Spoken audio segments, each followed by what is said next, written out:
ألم تر إلى الذين يزكون أنفسهم بل الله يزكي من يشاء ولا يظلمون فتيلا.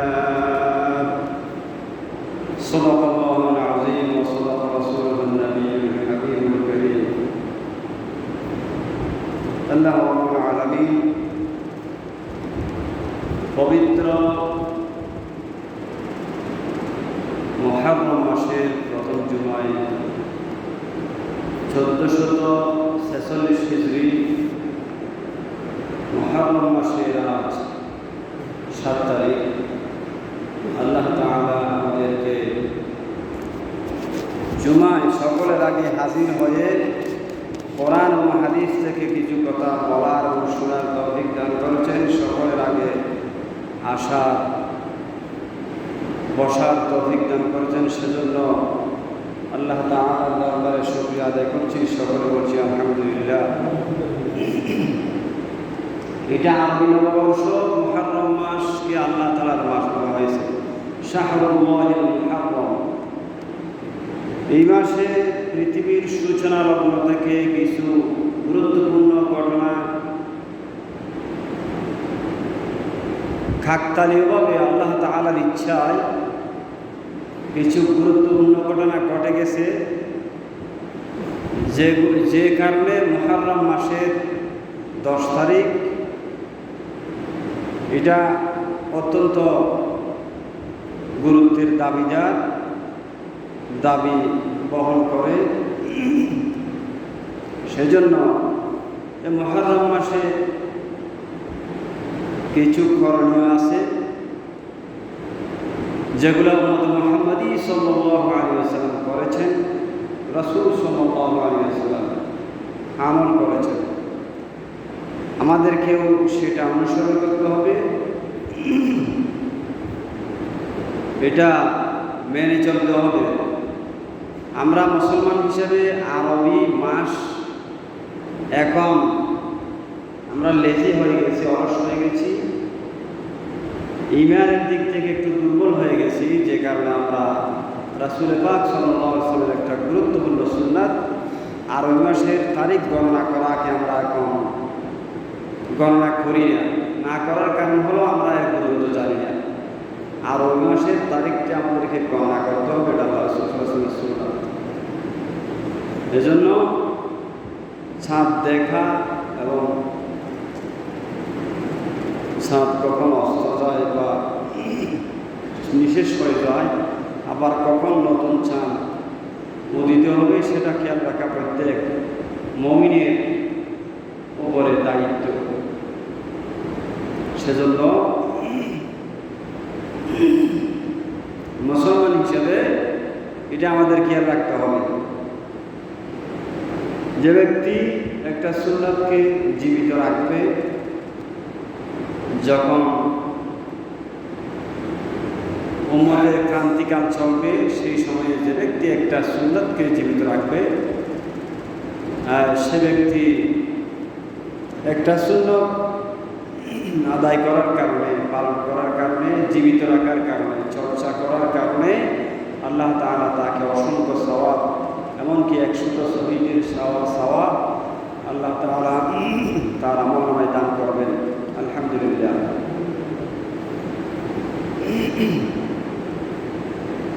আল্লাহ তাআলা বলছেন, আলাম তারা ইলাল্লাযীনা ইউযাক্কুনা আনফুসাহুম।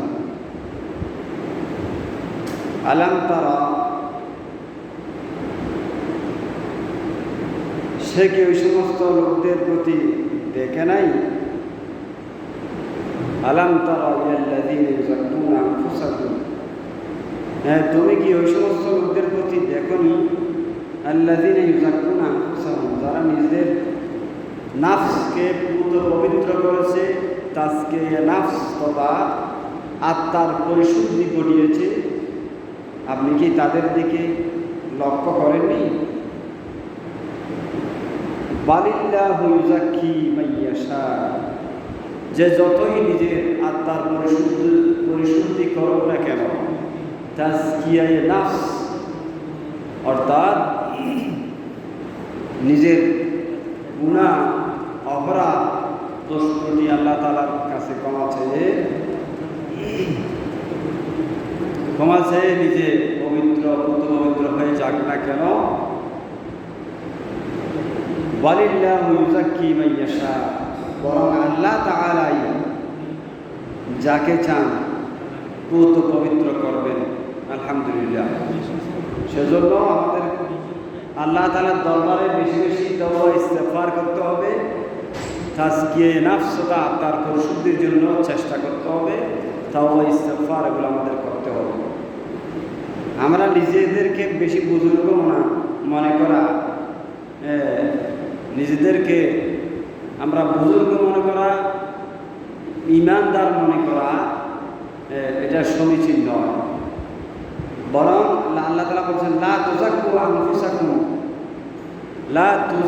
আনফুসাকুম, তোমরা নিজেদেরকে বড় বুজুর্গ মনে করিও না। বালিল্লাহু ইউযাক্কি মান ইয়াশা, বরং আল্লাহ যাকে চান তাকেই তিনি পুত পবিত্র করেন। সুবহানাল্লাহ। ওয়ালা ইউযলামুনা ফাতিলা, তাকে কিঞ্চিত পরিমাণ জুলুম করা হবে না। ওয়ালা ইউযলামুনা ফাতিলা, সুবহানাল্লাহ। তাহলে কারোর প্রতি আল্লাহ তাআলা জুলুম করেন না। এখানে ফাতিল শব্দটা হচ্ছে খেজুরের বিচির দানার ভিতরে মাঝখানে যে একটা ছোট থাকে, সিল্কে থাকে, এইটা দ্বারা এইটাকে বোঝা হয় ফাতিল। এটা মানে হচ্ছে একেবারে তুচ্ছ জিনিস, অল্প পরিমাণ সামান্যতম আল্লাহ তাআলা বান্দার প্রতি জুলুম করবেন না। সুবহানাল্লাহ। সুতরাং তাজকিয়ে নফস এটা আমাদেরকে করতে হবে, আমাদেরকে অর্জন করতে হবে। কীভাবে করব? তাজকিয়ে নফসের অনেক পদ্ধতি আছে, সেটা পরে বলবো ইনশাআল্লাহ। নামাজ পড়া, তাসবিহ, তাহলিল, দান, সদকা, এগুলো আমরা পয়েন্ট বলছি। তারপরে ইস্তেগফার, তাওবা, মানুষের প্রতি সদাচরণ করা, এতিমের মাথায় হাত বুলিয়ে দেওয়া, জিকির আজকার করা, এভাবে তাজকিয়ে নফস করা যায়, অর্থাৎ আত্মার পরিশুদ্ধি করা যায়। আজকে অর্থাৎ মুহররম মাসের 10 তারিখ, যে 10 তারিখ যে একটা গুরুত্বপূর্ণ দিন, সেই মাসে সেই দিবসে কি ঘটেছে সেখান থেকে আমরা শুরু করবো ইনশাআল্লাহ। এই মাসে আল্লাহ তাআলা হযরত আদম আলাইহিস সালামের তওবা কবুল করেছেন। মুহররম মাসের 10 তারিখ, অর্থাৎ আশুরা যাকে বলা হয়। আশুরা বলার কারণ হচ্ছে মুহররম মাসের 10 তারিখকে আশুরা বলা হয়।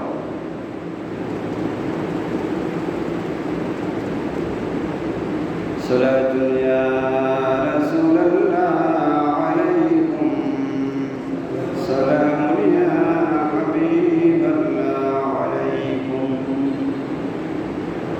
মুহররম মাসের 10 তারিখ হযরত আদম আলাইহিস সালাম যে ভুল করেছিলেন, গুনাহ নয়, সমস্ত আম্বিয়া কেরাম মাসুম, বেগুনাহ, আমাদের কোনো গুনাহ নেই। একটা ভুল করেছিলেন, সেটা হচ্ছে জান্নাতে যে আল্লাহ তাআলা বলছেন তুমি লা তাকরাবা হাযিহিস শাজারাতা ফাতাকুনা মিনাল যালিমিন, এই বৃক্ষের নিকটেও যাবে না। এটা তাফসীরে অনেক গাছের কথা আছে, গন্ধম বৃক্ষ, তারপরে আঙ্গুর, বিভিন্ন ধরনের গাছের কথা বলা হয়েছে। সেখান থেকে এই গাছের ফল খাবে না, বৃক্ষ এই গাছের কাছেও যাবে না। যদি যাও তাহলে কি হয়ে যাবে? জালিম হয়ে যাবে। যেখানে গাছের নিকটে যাইতে নিষেধ করা হয়েছে, সেখানে ফল খাওয়া তো আরও অত্যধিক উত্তম পদ্ধতিতে নিষেধ, হারাম। শয়তান বিশাল পাগড়ি করে একটা সাপের উপর সবার হয়ে শয়তান বেহেশতে ঢুকলো, সেখানে বিশাল পাগড়ি করে একেবারে ওয়াজ আলেম সেজে শয়তান ওয়াজ করলো। এই বিশাল বুজুর্গ ওয়াজ শুনে আদম আলাইহিস সালাম নিজেকে আর সামলাতে পারেন নাই, যে আল্লাহ তাআলা তোমাদেরকে এখান থেকে বের করে দিবেন, সেজন্য এই বৃক্ষের ফল খেতে নিষেধ করেছেন। সুতরাং এই ফল খেলে তোমরা এই জান্নাত থেকে আর তোমাদেরকে আর বের হতে হবে না। সেজন্য তোমরা এই ফল খেয়ে নাও। তিনি চিন্তা করলেন, শয়তানের প্ররোচনায় পড়ে গেলেন। আউয়াল নাসিন, প্রথম মানুষ, তিনি আদম আলাইহিস সালাম শয়তানের প্ররোচনায় পড়ে সেখানে ধোঁকা খেয়ে বুঝতে না পেরে ভুল করে ফেললেন। এজন্য আদম আলাইহিস সালাম অনেক কান্নাকাটি করেছেন আল্লাহ দরবারে। আদম আলাইহিস সালাম কন্দম বৃক্ষের ফল খেলেন, সেখান থেকে আবার নিজের সহধর্মী আমাদের সকলের আদিমাতা মা হাওয়া আলাইহিস সালামের জন্য নিলেন। যখন উভয়ই কন্দম বৃক্ষের ফল খেলেন, তখন আল্লাহ হুকুমে জান্নাতের পোশাক উড়ে যেতে শুরু করল। তখন ওনারা তফসিরে কথাগুলো এসেছে, ওনারা জান্নাতের পোশাক যখন উড়ে গেল, তখন জান্নাতের পত্র পল্লব দিয়ে নিজের লজ্জাস্থান ডাকার চেষ্টা করেছে। তারপর সেখান থেকে আল্লাহ তাআলা এই দুনিয়ায়, আল্লাহ তাআলার একটা লীলা খেলা আল্লাহ তাআলা দুনিয়াতে নামিয়ে দিলেন। এই একটা ভুলের কারণে তিনি আল্লাহ তাআলার দরবারে 300 বছর কান্নাকাটি করেছেন। চোখের পানি শুকিয়ে গেছে, ভিতরের অস্থিমজ্জা, হাড্ডি সার, হাড্ডির ফাঁস যেগুলো আমরা বলি, সেগুলো শুকিয়ে গেছে। রক্ত, চোখের পানি এবং অস্থিমজ্জা সব শুকিয়ে গেছে, আর কিছু নাই। 300 বছর কেটেছে একটা ভুলের কারণে। আল্লাহ তাআলা নামিয়ে দিয়েছেন আদম আলাইহিস সালামকে আদম পাহাড়, শ্রীলঙ্কায়, অ্যাডামস লিক। তারপরে হযরত হাওয়া আলাইহিস সালামকে সৌদি আরবের জেদ্দা, যেখানে এখন বিমানবন্দর, সেই জায়গায় আল্লাহ তাআলা নামিয়ে দিলেন। আদম আলাইহিস সালাম আল্লাহর দরবারে তওবা করার জন্য কান্নাকাটি তো করতেই আছে। সে আদম পাহাড় থেকে শ্রীলঙ্কার নদীর সাগরের তীরের পাশ দিয়ে আস্তে আস্তে আস্তে আস্তে সৌদি আরব চলে আসবেন। আদম আলাইহিস সালাম যেহেতু 60 হাত ছিলেন, বাটির সময় গবেষকরা গবেষণা করে দেখেছেন, বাটির সময় সাগরের পানি 8-9 ফিটের বেশি থাকে না নদীর সাগরের তীরে। সেই সাগরের তীর বেয়ে বেয়ে আমাদের আদি পিতা আবুল আউয়াল নবিয়ুনা হযরত আদম আলাইহিস সালাম হেঁটে হেঁটে শ্রীলঙ্কার নদী সাগরের পাশ দিয়ে হেঁটে হেঁটে নিশ্চয় 8-9 ফিট যদি হয়, আদম আলাইহিস সালামের গবেষকরা এই কথা বের করতে বাধ্য হয়েছে, 8-9 ফিট যদি হয়, হাঁটুর উপরে কাপড় উঠেনি। সুবহানাল্লাহ। এখান থেকে শিক্ষা নিতে হবে, আদম আলাইহিস সালামের হাঁটু মোবারকের উপরে কাপড় উঠেনি। 8-9 ফিট যদি পানি থাকে, এই সাগর তীর দিয়ে দিয়ে হেঁটে হেঁটে তিনি চলে আসছেন সৌদি আরবের। আর হাওয়া আলাইহিস সালাম কান্নাকাটি করতে করতে সেই জিদ্দা, যেখানে এখন বর্তমানে বিমানবন্দর, সেখানে তিনি কান্নাকাটি করতে করতে একদিন সকাল উপরে তিনি খোঁজ করতেছেন নিজের প্রিয় স্বামীকে। খোঁজ করতে করতে আদম আলাইহিস সালাম চোখের পানি শেষ, রক্ত শেষ, অস্থি মজ্জা শেষ, কান্নাকাটি করতে করতে আল্লাহর দরবারে তওবা করতেছেন, কাঁদতেছেন। সেই সৌদি আরবের পশ্চিম দিক থেকে আসতেছে, সূর্য উদয় হচ্ছে, একটু এখনো হয় নাই, হবে আর কি। ফজরের পর ভোরবেলা দেখতেছে কি যেন একটা কালো পূর্ব দিক থেকে আসতেছে, কালো। সেই আদম আলাইহিস সালাম আস্তে আস্তে আরাফাতের ময়দানের পশ্চিম দিকে আসছে, আর আমাদের মা হাওয়া আলাইহিস সালাম জেদ্দা থেকে গিয়ে আরাফাতের মাঠে পূর্ব দিকে গেছে। দুইজনেরই সেখানে আরাফাতের ময়দানে দেখা হলো। হঠাৎ করে যখন সূর্য ভালো করে উদয় হলো, তখন দেখতে পেলেন একজন আরেকজনের চেহারা। ইনি তো আমার সেই প্রিয় স্বামী। আদম আলাইহিস সালাম বলেছেন, ইনি তো আমার সেই প্রিয় সহধর্মী। যখন উভয়ে সাক্ষাৎ করলেন, হঠাৎ করে আদম আলাইহিস, সেই জন্য আরাফাতের ময়দানের নাম আরাফাত রাখা হয়েছে। আরাফাত শব্দের অর্থ হচ্ছে পরিচয় হওয়া, পরিচিতি লাভ করা। যেহেতু আমাদের আদি পিতা আর আদি মাতা এই আরাফাতের ময়দানে পরস্পর 300 বছর কেঁদে একটা অপরাধ নয়, একটা ভুলের কারণে, নবীদের গুনাহ নেই, মাসুম বেগুনা, একটা ভুলের কারণে, এটা আবার মানে না জানা বশত খেয়াল করতে পারেন নাই, শয়তানের প্ররোচনা করে গেছিলেন।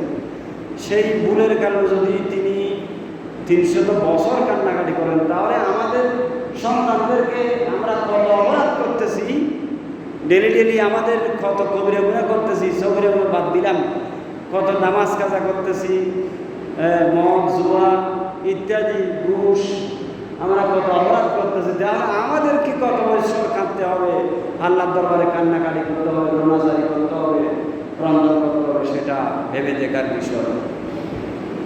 দুইজনে পরিচয় হলেন, পরিচয় হয়ে আদম আলাইহিস সালাম পশ্চিম দিকে নামাজের শুরুতে বসে হাত তুললেন। সেই দিনটা ছিল আরাফাত, এই আশুরা, অর্থাৎ মুহররম মাসের 10 তারিখ, ইয়াউম আশুরা, সুবহানাল্লাহ, প্রথম দিন, অর্থাৎ প্রথম ঘটনা। আল্লাহ তাআলা এই দুনিয়া সৃষ্টি করেছেন আশুরার দিন, জুমাবার, এই দুনিয়া সৃষ্টি করেছেন আশুরার দিন, জুমাবার, হাদিসে এসেছে। তারপরে আদম আলাইহিস সালাম হাত তুললেন, 300 বছর কেটেছেন। হঠাৎ করে আদম আলাইহিস সালামের মনে পড়ল, আল্লাহ, তোমার আরশে আজিমের ডান দিকে একটা নাম দেখেছিলাম তোমার নামের সাথে, লা ইলাহা ইল্লাল্লাহ মুহাম্মাদুর রাসূলুল্লাহ সাল্লাল্লাহু আলাইহি ওয়াসাল্লাম। এটা আমার সন্তানদের ভিতরে সবথেকে শ্রেষ্ঠ সন্তান, নিশ্চয়ই এটার কারামত আছে, এটার মাহাত্ম্য আছে, তোমার নামের যেহেতু আসে।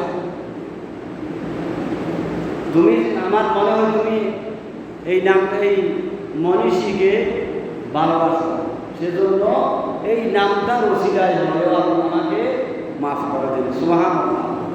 রব্বানা যালামনা আনফুসানা ওয়া ইন লাম তাগফির লানা ওয়া তারহামনা লানাকুনান্না মিনাল খাসিরিন।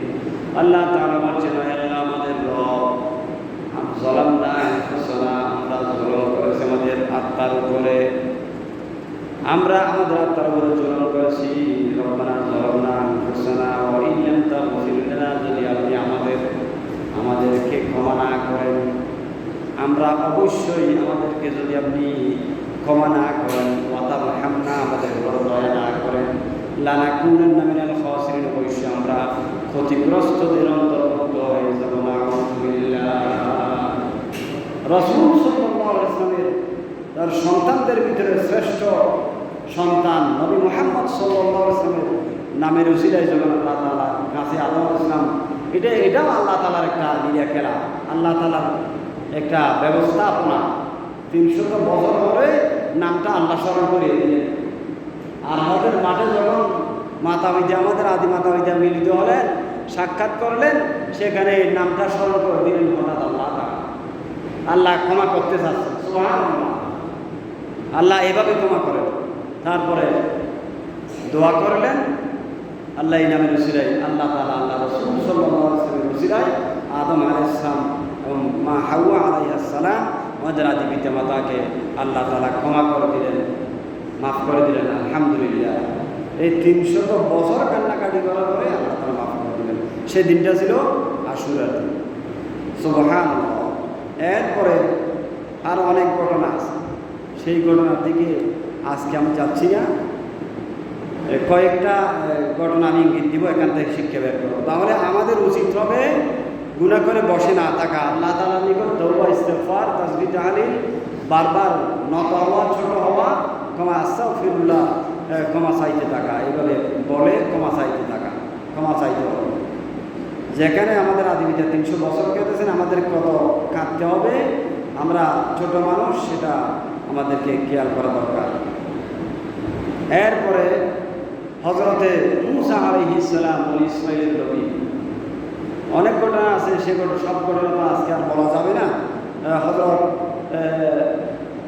ইব্রাহিম আলাইহিস সালামকে নমরুদের অগ্নিকুণ্ড থেকে আল্লাহ তাআলা মুক্তি দান করেছিলেন ইয়াউমে আশুরা, অর্থাৎ মুহররম মাসের 10 তারিখ। হযরত মূসা আলাইহিস সালামকে ফেরাউনের কবল থেকে এবং তার সৈন্য সামন্তকে, তার উম্মতকে মুক্তি দান করেছিলেন, সেই হচ্ছে ইয়াউমে আশুরা, অর্থাৎ মুহররম মাসের 10 তারিখ। এবং ওয়া বারাকা ফিরআউনা ওয়া আসহাবি, ফেরাউন এবং তার সঙ্গী সাথীকে আল্লাহ তাআলা বাহরে কুলজুম, মিশরের নীল নদে বাহরে কুলজুমে ডুবিয়ে মেরেছিলেন এই আশুরার দিন। সুবহানাল্লাহ। এই জন্য দিনটা গুরুত্বপূর্ণ। রাসূল পাক সাল্লাল্লাহু আলাইহি ওয়াসাল্লাম যখন মদিনায় তৈবা হিজরত করলেন, দেখতে পেলেন সেখানে ইহুদিরা রোজা রাখতেছে আশুরার 10ম তারিখ, আশুরার 10ম তারিখ রোজা রাখতেছে। তখন জিজ্ঞেস করলেন, তোমরা এটা কিসের রোজা রাখছো?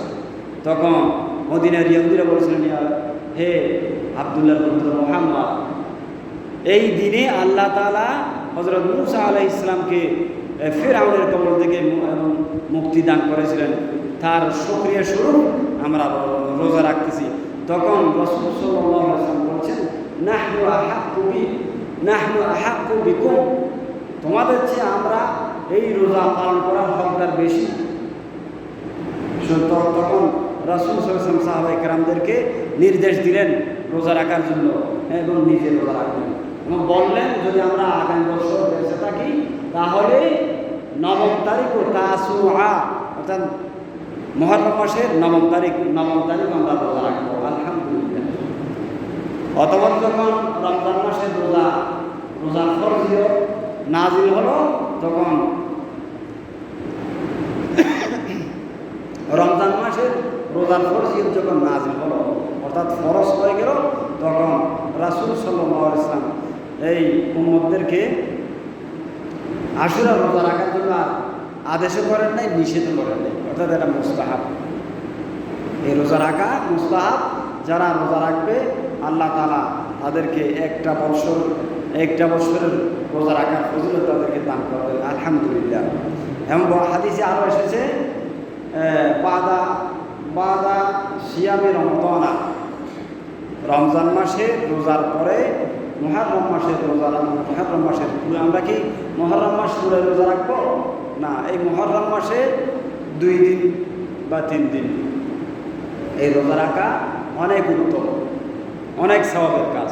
আমাদের যাদের রোজা রাখার অভ্যাস আছে, যাদের অভ্যাস নাই, শারীরিকভাবে সুস্থ সুন্দর সময় আছে, আমরা মুহররম মাসে 7, 8, 9 তারিখ 8, 9, 10 তারিখ রোজা রাখার চেষ্টা করবো ইনশাআল্লাহ। আমাদের এই আল্লাহ রাসূল সাল্লাল্লাহু আলাইহি ওয়াসাল্লামের সুন্নাত আদায় করার তৌফিক দান করুন সকলে বলে আমিন। মূসা আলাইহিস সালামকে মুক্তি দিয়েছেন, এই ঘটনা সকলে জানেন, ঘটনা আমরা বলছি না। তারপরে এই মাসে আল্লাহ তাআলা হযরত আইয়ুব আলাইহিস সালামকে শিফা দান করেছিলেন। আইয়ুব আলাইহিস সালামকে শিফা দান করেছিলেন।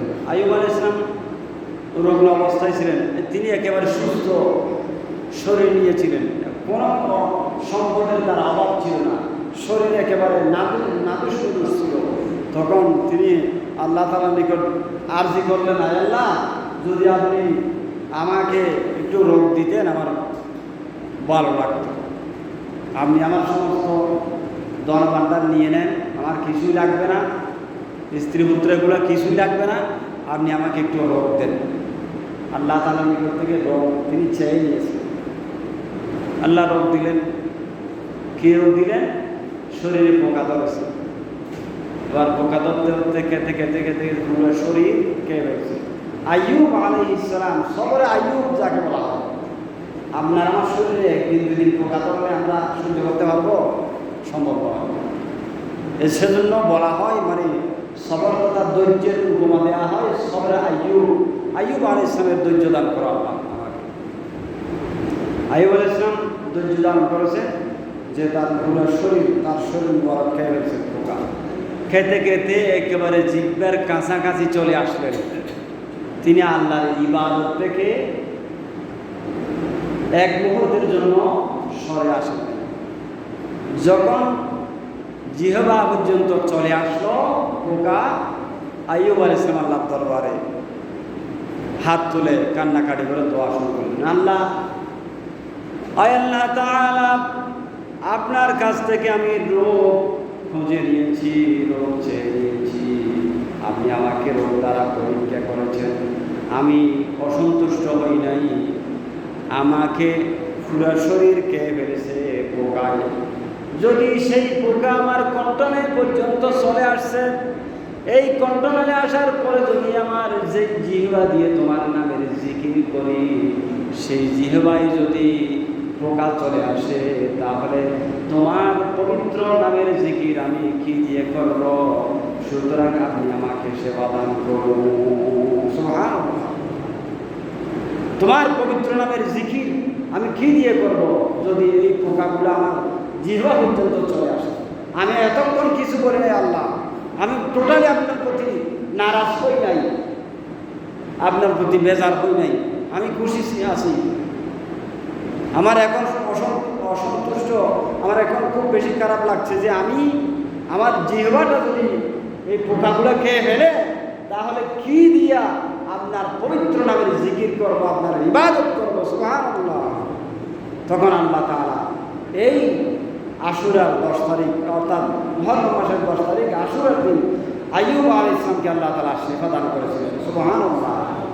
এটা আল্লাহ এমনি পাঠান নাই, এটা নিশ্চয় এখানে কোনো কি আছে, ফেয়ারুল হাকিম লা ইয়াখলু আনিল হিকমা, আমাদের একটা প্রবাদ আছে, বিজ্ঞানীর কাজ, বিজ্ঞজনের কাজ হিকমত তথা গুরুত্ব থেকে খালি নয়, প্রজ্ঞা থেকে খালি নয়। সেজন্য এখানে এই নির্দিষ্ট আশুরার দিনে আল্লাহ তাআলা কোনো হিকমত রেখেছেন বিদায় এই সমস্ত বড় বড় ঘটনাগুলো তিনি ঘটিয়েছেন। সুবহানাল্লাহ। এখানে দীর্ঘদিন ইয়াকুব আলাইহিস সালামের সন্তান ইউসুফ আলাইহিস সালামকে তার ভাইয়েরা নিয়ে গিয়েছিল, সেখানে জবাই করেছে বলে মিথ্যা কাহিনী বলে তার এই পোশাকে জামাতে একটা ছাগল জবাই করে রক্ত মিক্স করে পিতার সামনে রেখে দিয়েছে। বলছে যে সন্ধ্যেবেলায় তারা ঈশা ইয়াবকুন, সন্ধ্যেবেলায় কাঁদতে কাঁদতে পিতার কাছে আসছে। তারা ছিল 11 ভাই, 11 ভাইয়ের 10 ভাই ছিল, 9 ভাই ছিল এক মায়ের, আর 2 ভাই ছিল আরেক মায়ের। 2 ভাই ইউসুফ আর বিনিয়ামিন, বিনিয়ামিন আর ইউসুফ আলাইহিস সালাম এক মায়ের, আর 9 ভাই আরেক মায়ের। এই 9 ভাই এবং বিনিয়ামিন তো তখন ছোট হয় নাই সম্ভবত, তখন ওই ইউসুফ আলাইহিস সালামের ভাইরা তাকে নিয়ে কূপে নিক্ষেপ করেছে। যেই কূপে নিক্ষেপ করেছে সেখানে আল্লাহ তাআলার পক্ষ থেকে একটা কি ছিল, শিলের মতো একটা বস্তু ছিল, সেখানে কূপে গিয়ে তিনি বসেছেন। আলহামদুলিল্লাহ। একটা ব্যবসায়ী দল এসেছে, মিশরের বাজারের দিকে যাত্রা করবে, তারা এসে পানি লাগবে যেহেতু কূপে পানির জন্য বালতি ফেলতে, সেই জায়গায় পাশাপাশি যখন ইউসুফ আলাইহিস সালাম সেখানে দেখলেন, তখন ইউসুফ আলাইহিস সালাম আল্লাহ তাআলার হুকুমে সেই বালতিতে উঠে বসলেন। আলহামদুলিল্লাহ। আর রাখে আল্লাহ, মা রেখে আল্লাহ যাকে রাখবেন একটা সুতাতে সুতাতে করে একটা টুনকা জিনিসের উপর করে তাকে আল্লাহ বাঁচাতে পারেন। এটার উদাহরণ।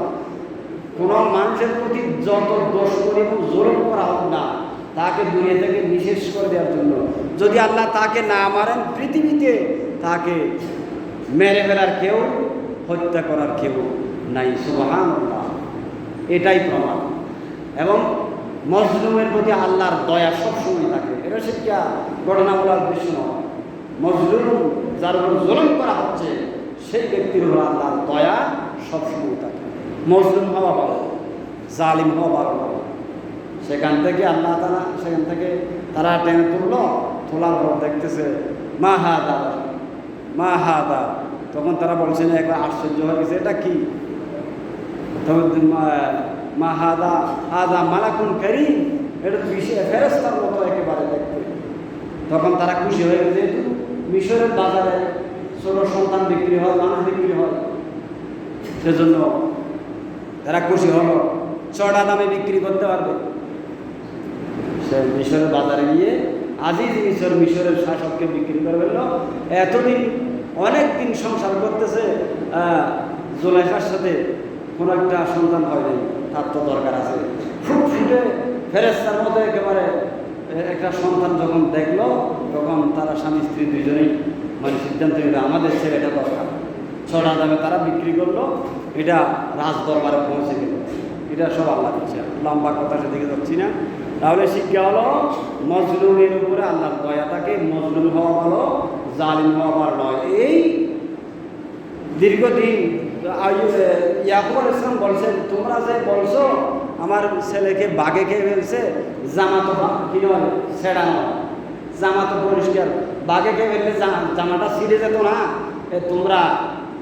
তোমরা বিদামিন কাযিব, মিথ্যা রক্ত মিশ্রিত করে আমাকে মিথ্যা কথা বলে এটা তোমরা রটিয়ে এনেছো, আমি বুঝতে পেরেছি। সুবহানাল্লাহ।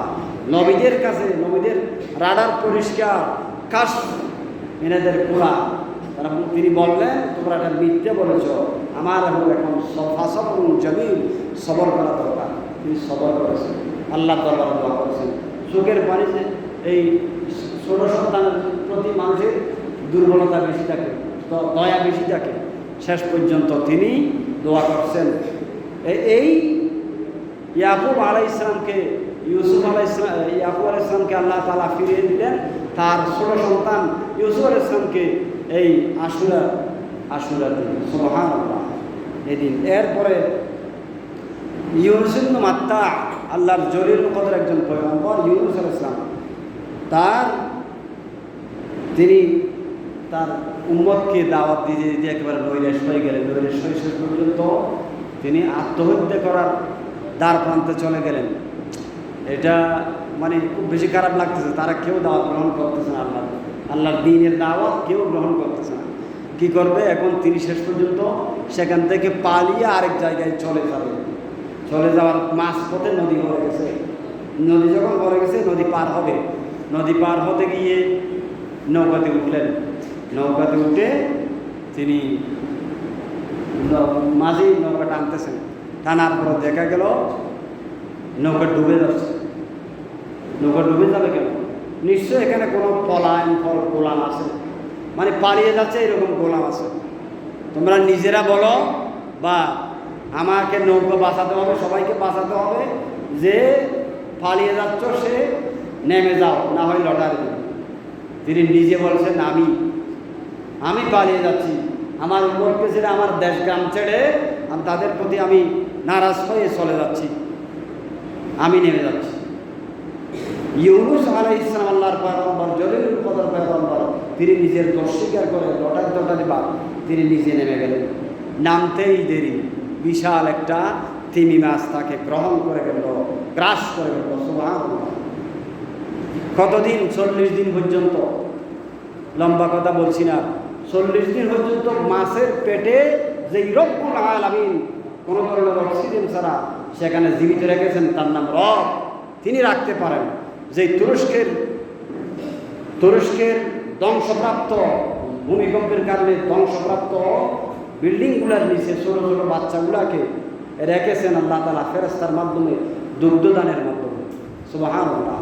কি একটা মানে তাদের ভাষা, ছোট বাচ্চার আরবি ভাষা হচ্ছে, তুরস্কি ভাষা হচ্ছে যে আমাদেরকে কিছু একটা দুধের মতো পান করাতেন, একটা কেউ আসতো। সুবহানাল্লাহ। এইরকম আফগানিস্তানে ঘটেছে। তাহলে যার ভরসা আল্লাহর উপরে, আমরা মরে যাব, তাদের ছোট বাচ্চারা এরা তো কিছু বলতেই পারতেছে না, মরে যাব, তো তাদেরকে আল্লাহ তাআলা রক্ষা করেছেন। আলহামদুলিল্লাহ। যার উপর আল্লাহর তাওয়াক্কুল থাকবে, আল্লাহ তাকে রক্ষা করবেন। ওমান ইয়াতাওয়াক্কাল আলাল্লাহি ফাহুয়া হাসবুহু, যে ব্যক্তি আল্লাহর উপর তাওয়াক্কুল করবে, ভরসা করবে, আল্লাহ তাআলা তার জন্য যথেষ্ট। সুতরাং এই ইউনুস আলাইহিস সালামকে মাছের পেট থেকে 40 দিন পরে আল্লাহ তাআলা মাছের ভিতরে ইউনুস আলাইহিস সালাম দোয়া করতেছেন। কোনো মানুষ যদি দোয়ায় ইউনুস করে লা ইলাহা ইল্লা আনতা সুবহানাকা ইন্নী কুনতু মিনাজ জালিমিন, সেখান থেকে তিনি, এটাই ইউনুস আলাইহিস সালামের দোয়া প্রার্থনা, এটা তিনি পড়তেছিলেন। বলতেছেন, আল্লাহ যদি তুমি এখানে আদার তিনটা, একটা হচ্ছে মাছের পেটের আদার, আরেকটা হচ্ছে গভীর সমুদ্রের তলদেশের আদার, আরেকটা হচ্ছে পানির বিশাল বিশাল তৃষা বা আরও বেশি গভীর পানির মহাসাগরের পানির আদার, এই তিন আদারের ভিতরে যদি কেউ না শুনে, তুমি রব্বুল আলামিন আমার প্রার্থনা শুনতেছ, দয়া করে আমি তোমার কাছে ক্ষমা চাচ্ছি, আমার অপরাধ মাফ করে দিয়ে আমাকে এই ক্ষতিগ্রস্ত হয়ে যাওয়া থেকে, মরে যাওয়া থেকে আমাকে নিষ্কৃতি দান করো। সুবহানাল্লাহ। আল্লাহ রাব্বুল আলামিন বলেন, ফাস্তাজাবনা লাহু ওয়া নাজ্জাইনাহু, আমি ইউনূস আলাইহিস সালামের দোয়া কবুল করেছি, ওয়া নাজ্জাইনাহু, তাকে মুক্তি দান করেছি। এরপর আল্লাহ বলছেন, ওয়া কাযালিকা নুনজিল মুমিনিন, যারা মুমিন আল্লাহ তাআলার প্রতি বিশ্বাস স্থাপন করবে যথাযথ, তাদেরকে এইভাবেই কোনভাবে ইউনূস আলাইহিস সালামকে গভীর সমুদ্র তলদেশ থেকে, তিনটা গভীর অন্ধকার থেকে যেইভাবে আমি রব্বুল আলামিন বিশ্বজাহানের রাজা বিরাজ মুক্তি দান করেছি, সেইভাবে সত্যিকারের মুমিনকে আমি রব্বুল আলামিন নিষ্কৃতি দান করে থাকি, মুক্তি দান করে থাকি, বাঁচিয়ে থাকি। সুবহানাল্লাহ। এই শিক্ষাগুলো আমাদেরকে এখান থেকে নিতে হবে। ঘটনা বলার উদ্দেশ্য নয়, ঘটনা আমরা যারা যুবকরা জানি না, এগুলো অ্যানালাইসিস করতে হবে। এখন তো আমরা বিভিন্ন প্রেমের কিচ্ছা কাহিনী, এগুলা সাহিত্য, অনেক কাহিনী এগুলো বলি, নবীদের কাহিনী আমরা পড়ি না। আমাদের উচিত, প্রত্যেক মা বাবার উচিত নিজেদের কিশোর বয়সের বাচ্চাগুলাকে এই নবীদের এবং সাহাবায়ে কেরামদের ঈমানদীপ্ত কাহিনীগুলা বলে বলে তাদেরকে শুনিয়ে তাদেরকে সজাগ করা প্রত্যেকটা ঈমানদারের দায়িত্ব। আল্লাহ তাআলা আমাদের বুঝার, আমি করার তৌফিক দান করুক, সকলে বলে আমিন। অন্তত 9 তারিখ 10 তারিখ, একেবারে না পারলে মাকরু হলেও 10 তারিখ অর্থাৎ আগামী সোমবার, রোববার রাত্রে খেতে হবে। আমরা রোজা রাখার চেষ্টা করবো। আল্লাহ আমাদের সকলকে এই আশুরার রোজা রাখার অর্থাৎ মুহররম মাসের রোজা পালন করার তৌফিক দান করুক। ওয়া আখিরু দাওয়ানা আলহামদুলিল্লাহি রাব্বিল আলামিন। আসসালামু আলাইকুম ওয়া রাহমাতুল্লাহ।